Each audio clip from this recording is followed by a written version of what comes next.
I want to talk just first about the context of the business that we're in right now, because it leads us to some really interesting places that might not seem obvious right away. Every year we release a forecast that says how many airplanes we think the world's going to require in the next 20 years. And by airplanes, I'm really talking about commercial jet transportation, so 130 seats all the way up to 450 seats, kind of in that area. And so we believe that the world's going to need 42,700 new airplanes in the next 20 years. Every year we make this forecast, and we look back and we see how we've done in the past and how close we've been to our projections. And in general, we're off by just a couple of percent, and we usually predict on the low side. So the world needs more airplanes than we think the world's going to need. And so this is a really interesting number, 42,000 airplanes. The other thing that's really incredible about that is this generates the need for something like 800,000 new pilots, which is a really, really important point. The previous speaker mentioned the convergence of technology and requirements, and that's really an important thing. To create a groundbreaking project, to create a groundbreaking new capability, you really need the intersection, I believe, of three things. You need to have requirements that are either spoken or unspoken, requirements from a customer set. You need to have technologies that can allow you to meet those requirements. And thirdly, you need to have the capability to actually do it. You need to have the people, the resources, and the will to actually make something happen. And when those three things converge, requirements, technologies, and capability, you can create some truly, truly wonderful things. And when we think back to our history, clearly the dawn of the jet age was one of those inflection points where at that intersection of technology, capability, and requirements, our industry was able to create something really special that has been optimized for the last 60, 70 years, optimized in a very unique way. It was interesting that he said it's easy to design new airplanes.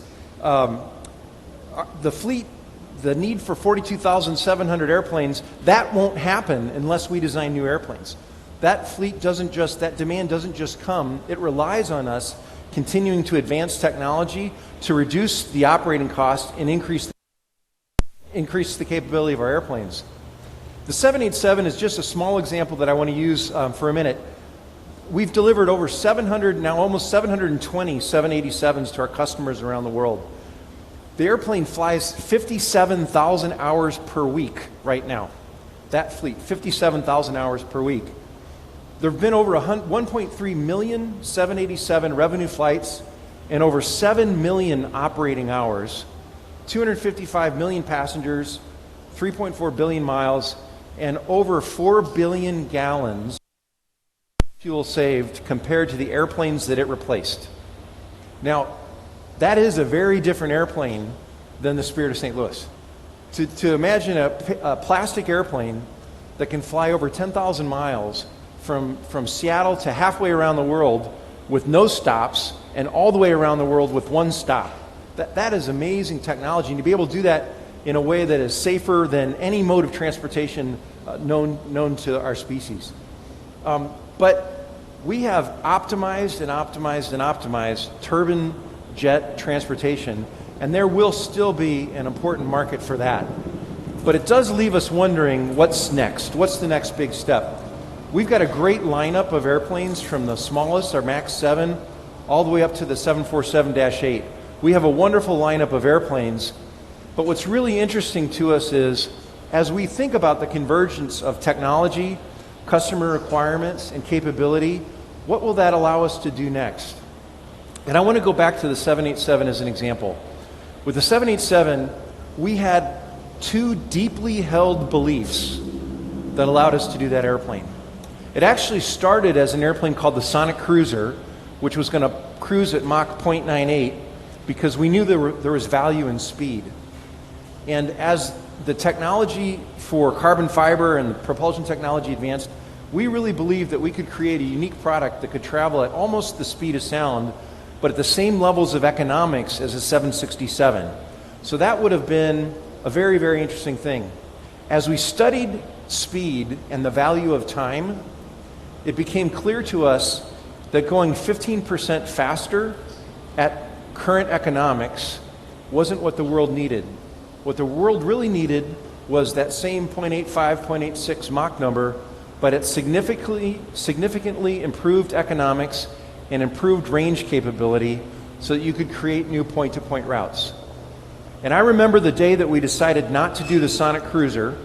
I was the leader of the systems architecture on the airplane, the avionics, flight controls, the electrical system. And we got together, I was with the chief engineer for the Sonic Cruiser at the time, and the day we decided not to do that airplane but to do the 787 instead, we were very sad because we thought we were going to embark on this crazy opportunity to really push the boundaries of technology. And I remember he shook his head and he said, the 87 will be fun, but I feel like we could do that airplane in our sleep. And it turned out for the next 13 years, we did that airplane instead of sleep. There was nothing easy about the 787 because we pushed the boundaries in every direction. The systems architecture, the composite structural architecture, the build architecture for how we build the airplane. But we held on to two very deeply held beliefs. One was people don't want to go to hubs if they don't have to. They'd rather go directly from Narita to Boston without having to stop in San Francisco or Chicago on the way. And we believed very deeply that people wanted to feel better after a long airplane ride. And so we invested in the composite technology and the systems architecture to make a light airplane that could serve city pairs with 200 people on the airplane and still make money. And we believed that we could improve the ride in the airplane, the quality of the air, the pressurization, and the amount of humidity in meaningful ways that change how you feel after a long airplane ride. And so we did those things. And now we're faced with a similar kind of situation where new technologies are challenging our assumptions and our beliefs. We have a program called the Eco Demonstrator where we release an airplane from an airline for about 6 months. We load it up with new technologies, and we go understand what those new technologies can bring to the world. And then as we develop those technologies, we deploy them in the fleet. This program has helped us learn a lot about the technologies that went into the 787. This program is helping us learn a lot about the technologies that could be in our next airplanes. And so if you ask me today, what are your deeply held beliefs now that are driving the way you think about the world and you think about this business? One of those deeply held beliefs has to do with how we move freight around the world. And so when I think about how we move freight around the world today, these are interesting statistics because only 1% of the world's freight by volume travels by air. 1%. And that 1% of volume represents 35% of the value of cargo in the world. So over a third of the value of everything that moves represents just 1% of the volume, and it travels by air. So that has us asking the questions, if we fundamentally change the economics of how you move goods around the world, can we take that 1% and make it 2% or 3%, double or triple the air cargo business, and bring the 35% of the value, change that 35% of the value to a higher number? What are the technologies that would allow us to reduce those costs and create that kind of operating capability? That's very, very interesting to think about. The other thing that drives us is the fact that for just those big commercial jets, the world's going to need 800,000 new pilots in the next 20 years. And new pilots are getting harder and harder to come by. And as you think about the world outside of big commercial jets, you think about some of the vehicles that we saw from the previous presenter, you think about smaller cargo airplanes, that number 800,000 is only going to grow. And so when I think about those two fundamental things, how do we get more capability for airplanes to be operated, and how do we improve the economics so more goods, services, and people can fly, because only 10% of the world has ever been in an airplane. That's another amazing fact. Only 10% of the population of this earth has ever flown on an airplane. That means tremendous opportunity in front of us if we can close those economics.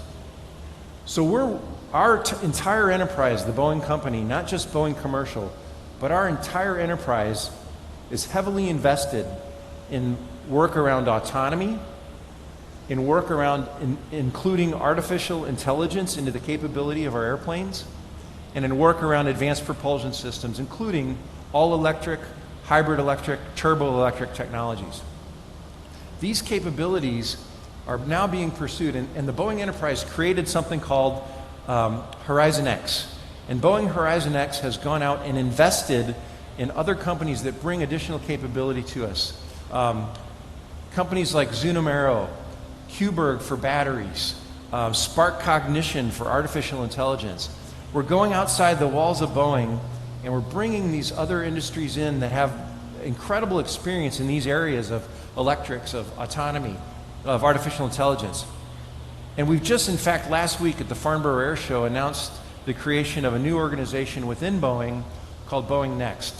And Boeing Next brings together experts from the defense and space side, from Boeing Commercial Airplanes, from Boeing Research and Technology, from Aurora Flight Sciences, who we acquired last year. And these experts from around the company are putting their minds on these problems with the kinds of technologies that I described, and we are looking at the whole gamut, from personal air vehicles to small cargo delivery to mid-sized cargo delivery to figuring out how we augment the decision-making capability of a pilot on a big commercial jet. Because in the next 10 years, in the next 20 years, if you need 800,000 new pilots, we're going to have to figure out how to give these pilots better situational awareness and how we can improve this and the ability to improve the safety of the system. We've gone from a system that was thought of as being risky and unsafe in the early 1920s and 30s to a system today that is the safest form of transportation known to man. And in fact, it's not unusual now to go an entire year without a single fatality in scheduled commercial jet transportation. And when you think about our world today, where we've got in the United States 40,000 deaths on the freeways every year, to a world where we have 0 fatalities in commercial jet transportation, if we can expand that to a broader section, including personal air vehicles and air taxis and things like that, the world is going to be a much better place. And we can't wait for it, and we're happy to be in the middle of it. Thank you very much.